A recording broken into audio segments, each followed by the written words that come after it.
Hello, friends. It's Loma here, also known as Lomita, LomaLicious, or Momo. My grandson calls me Momo, and I'm a proud grandma, and you can call me Momo too. Okay, let's get started real quick. Today is day 2 of Black History Month, and the movie I watched today was amazing. I had not seen it before. I've heard of it before, but I hadn't seen it. And let me tell you, I did not know much about the Black Panther story, history, but I learned a lot tonight, and I definitely want to learn more. So basically, let me just run this down quickly. The movie I watched today was called the Black Power Mixtape, 1967 to 1975. It was directed by, I can't pronounce his name, I don't think, Goran Olsson. I hope that's correct. Also featuring two activists, Angela Davis and Stokely Carmichael. And he was also known as Kwame Ture. I think that's how you say his last name. But so they're the main two figures featured in this because they were part of the movement, and still today, Angela Davis is still active in her research, her support, her philosophies, her just pure intelligence. She's a bright, just a wonderful woman. Oh, I would love to meet her one day. Also, Stokely Carmichael was his birth name, but Kwame Ture, he changed his name to that, and he was amazing. Like, you don't even understand. Like, honestly, Malcolm X is my man, but Stokely, Kwame, he is, I want to hear more. I want to hear more of him speak. Okay, so let's get right to it. Black Panthers, I'll give you a little breakdown, a little history. I had to write stuff down because, I'm pretty scatterbrained, so I'm not going to remember anything, and I kind of get sidetracked a lot. So the Black Panther Party was originally founded in 1966 in Oakland, California, and the two founders were Bobby Seale and Huey P. Newton. It was active from 1966 to 1982, I'm pretty sure. So here's the thing. They were considered the most militant Black organization in American history, according to the history books that we've been told. They were considered radicals. The white allies who supported them were also considered radicals. The Black Panthers, they founded this to start to support their community, because I'm not sure if you heard of the term sundown town.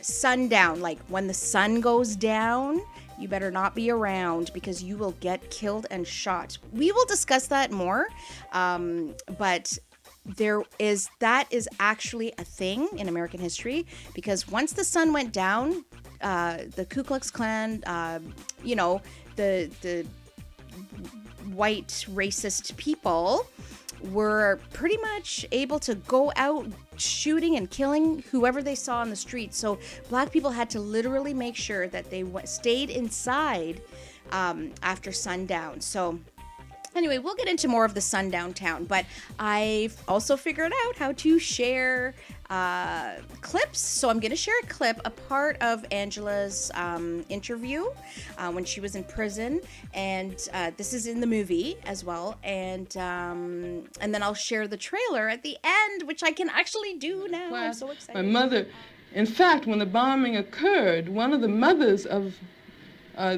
one of the young girls called my mother and said, can you take me down to the church to pick up Carol? We heard about the bombing, and I don't have my car.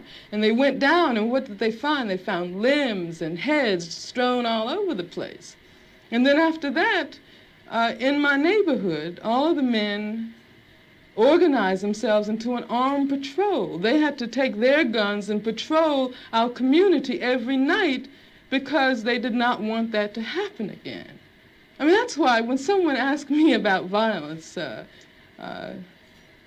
I just, I just find it incredible. What it means is that the person who's asking that question has absolutely no idea what black people have gone through, what black people have experienced in this country since the time the first black person was kidnapped from the shores of Africa.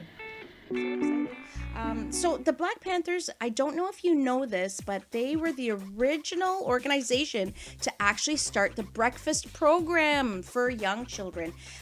So the breakfast program that we know today that helps communities feed kids breakfast, before school, was actually founded by the Black Panther Party.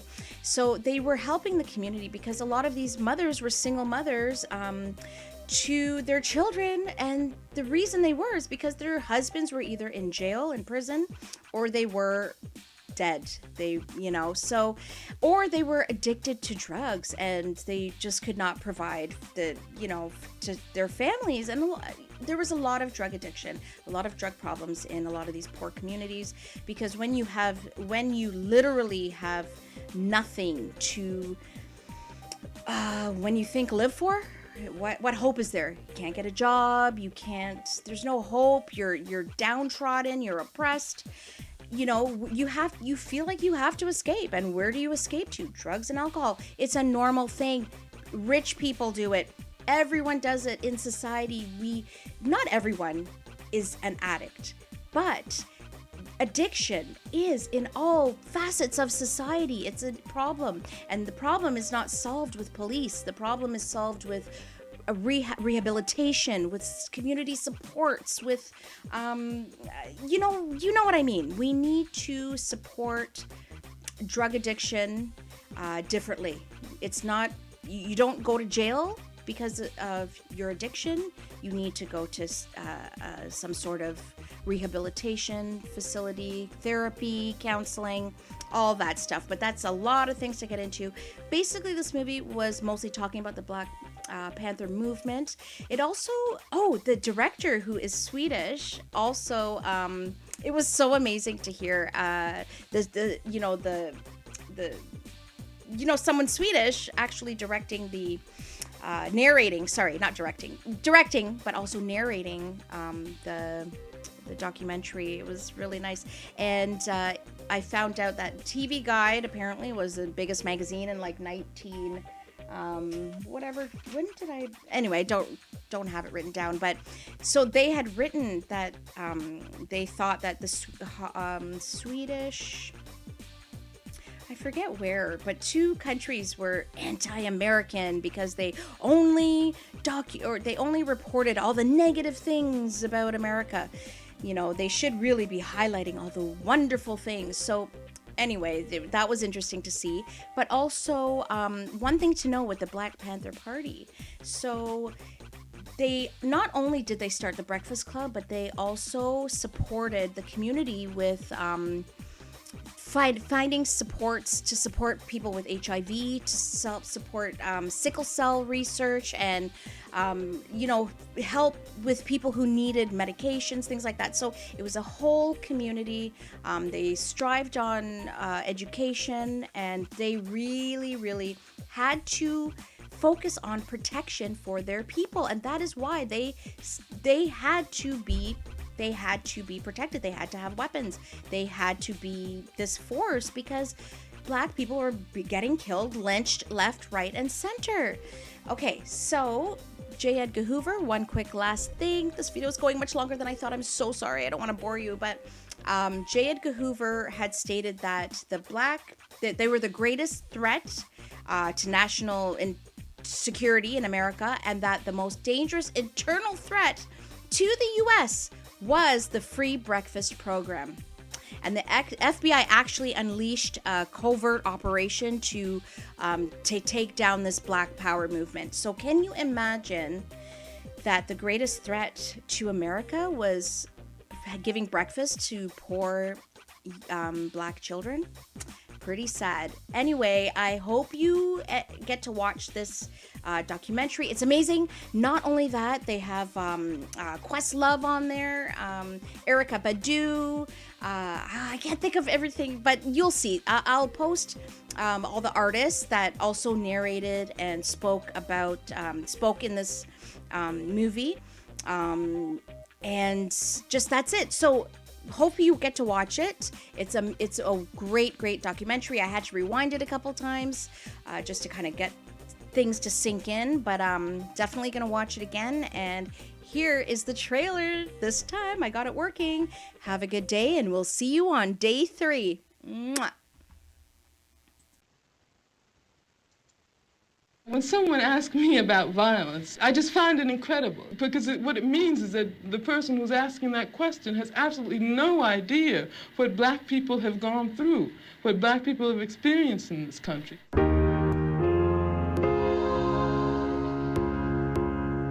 In the 1960s and 70s, Swedish filmmakers arrived in America to explore the Black Power movement, which the U.S. media saw as a violent threat. We're making a revolution by educating the people to the fact that they should arm themselves for self-defense. If any racist dog policemen attack us, we will defend ourselves because we are bent on surviving. 30 years later, in the cellar of a Swedish television station, an amazing collection of unseen interviews was discovered with some of the greatest revolutionary minds in modern history.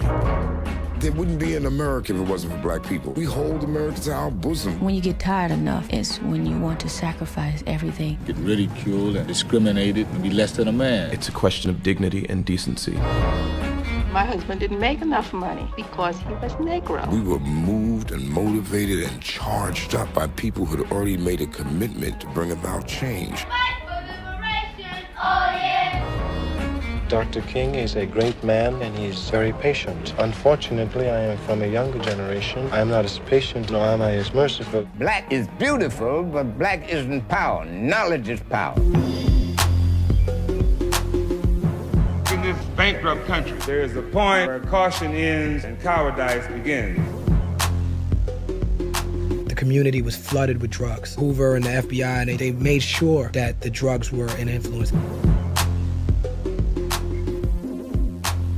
Anybody can die nobly for a cause. The sign of maturity is to live day by day for that cause.